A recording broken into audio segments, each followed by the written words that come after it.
Shalom Bapak Ibu semua yang dikasihi oleh Tuhan Yesus. Hari ini Rabu 13 Agustus 2025. Renungan kita berjudul Memberi dalam Kesusahan.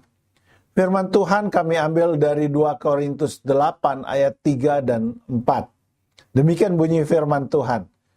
Aku bersaksi bahwa mereka telah memberikan menurut kemampuan mereka, bahkan melampaui kemampuan mereka. Dengan kerelaan sendiri mereka meminta dan mendesak kepada kami supaya mereka juga beroleh kasih karunia untuk mengambil bagian dalam pelayanan kepada orang-orang kudus. Kami punya seorang tetangga yang murah hati. Dia adalah seorang ibu rumah tangga biasa yang hidupnya sederhana. Namun dia adalah seorang yang suka memberi. Ia sering memberi kami makanan. Dan anak kami yang kecil, kelas 1 SD, sering diberinya uang jajan, walau tidak seberapa. Anak perempuan kami memang sering bermain dengan anak perempuan ibu itu di rumah mereka. Dan kalau anak kami sedang bermain dengan anaknya di rumahnya, ia pasti memberi sesuatu. Entah makanan, snack, atau uang jajan. Ibu itu juga sering menitipkan anak kami makanan untuk dibawa ke rumah ke istri saya. Ketika saya pulang ke rumah, anak kami sering melapor bahwa dia diberi makanan, snack, atau uang jajan sama tetangga tersebut yang dipanggilnya sebagai tante. Saya juga sering melihat kue atau roti atau makanan lainnya di rumah yang diberikan oleh tetangga tersebut. Awalnya saya mengira bahwa ibu itu adalah seorang yang ekonominya cukup bagus. Setidaknya jauh lebih baik dari keadaan ekonomi kami. Sebab menurut saya tidak mungkin dia bisa sering memberi kalau keadaan ekonominya masih sulit. Tetapi dugaan saya salah. Ibu itu bersama suaminya adalah keluarga yang hidup pas-pasan. Sama seperti keluarga kami. Baru-baru ini ibu itu bercerita ke istri saya bahwa dia cukup pusing karena pekerjaan suaminya kurang lancar. Selain itu, sepeda motor yang sehari-hari dipakai oleh suaminya bekerja sering bermasalah sehingga harus dibawa ke bengkel. Hal ini menyebabkan mereka banyak pengeluaran, bahkan punya tunggakan.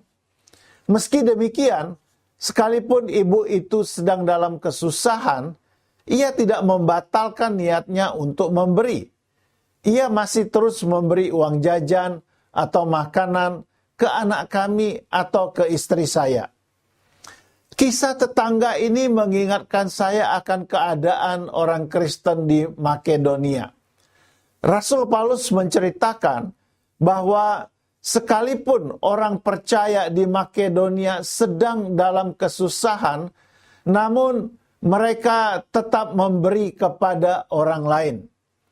Mereka menawarkan diri kepada Rasul Paulus untuk ikut serta menyumbang bagi pelayanan kepada orang-orang kudus. Saat itu Paulus memang sedang menjalankan pelayanan kasih terhadap orang-orang percaya yang berkekurangan di Yerusalem.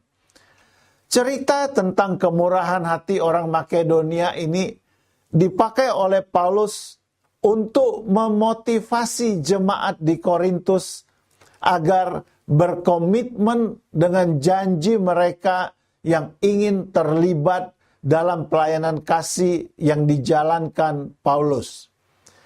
Memberi ketika kita sedang baik-baik saja dan punya banyak harta memang tidak terlalu sulit. Hampir semua orang bisa melakukan hal itu. Tetapi memberi di saat kita sendiri dalam kesusahan pasti lebih sulit.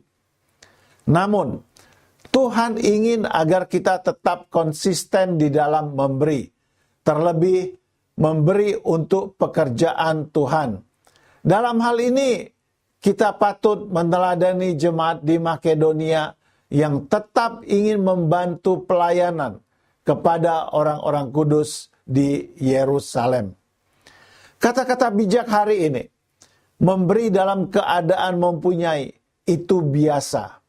Tetapi memberi dalam keadaan susah adalah luar biasa. Mari Bapak Ibu kita berdoa mengakhiri renungan yang indah hari ini. Bapa, ajar aku untuk tetap memberi bagaimanapun keadaan keuanganku. Karena aku percaya Engkau pasti memberkatiku. Dalam nama Yesus aku berdoa. Amin.